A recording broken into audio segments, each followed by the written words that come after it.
আজকে আমি বানাবো ঝিঙে পোস্তর দই। তার জন্য লাগছে ঝিঙে কুচি, কয়েক টুকরো আলু কুচি, কয়েক টুকরো মিষ্টি আলু কুচি, একটু টমেটো কুচি আর কয়েকটা কাঁচা লঙ্কা।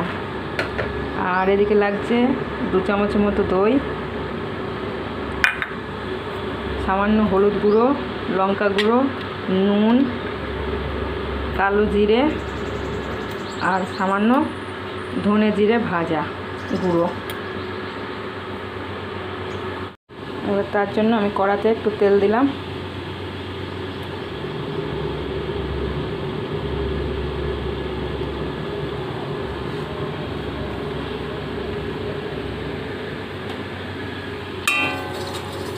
তেল দিয়ে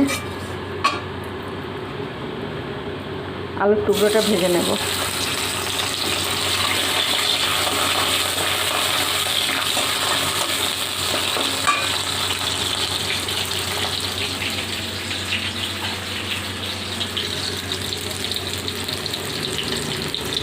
আলুর টুকরো ভাজার জন্য একটুখানি হলুদ দিচ্ছি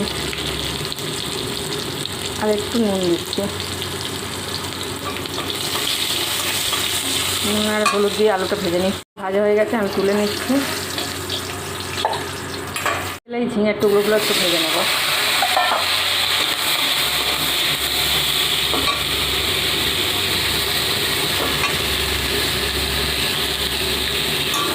ঝিঙের টুকরোগুলো একটু ভেজে নেব ভালো করে। আর একটুখানি তেল দিলাম, দিয়ে সেই কালো জিরেটা দিয়ে দিলাম ওর মধ্যে, দিয়ে টমেটো কুচিটা দিয়ে দিলাম। টমেটোতে নুন দিয়ে দিচ্ছি একটু নরম করার জন্য, আর একটু নুন দইয়ের মধ্যে দিচ্ছি।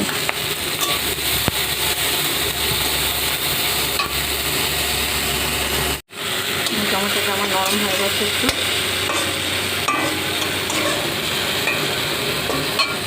যে হলুদ গুঁড়ো আর লঙ্কা গুঁড়োটা রেখেছিলাম একটু জল দিয়ে গুলে নিচ্ছি। আর দইটা আমি ফেটিয়ে নেব।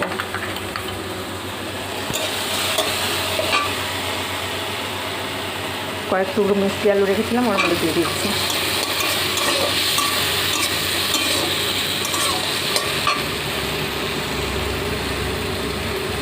দিয়ে গোলা মশলাটা ওর মধ্যে দিয়ে দিচ্ছি। দিয়ে এবার আমি গ্যাসটা বন্ধ করে দিয়েছি, দিয়ে আমি ফেটানো দইটা দিচ্ছি। তাহলে দইটা কাটবার ভয় থাকবে না।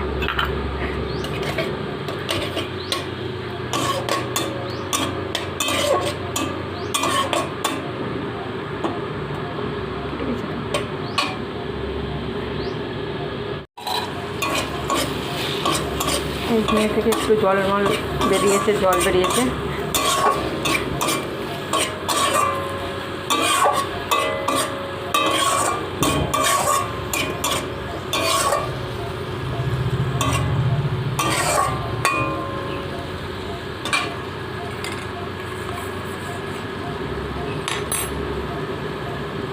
দইয়ের বাটিটা ধুয়ে একটু জল দিচ্ছি আমি।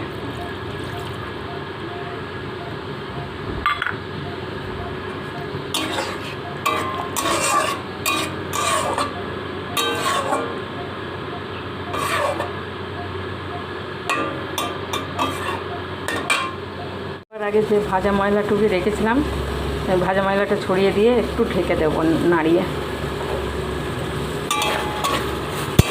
মশলাটা যাতে ওর মধ্যে মেশে।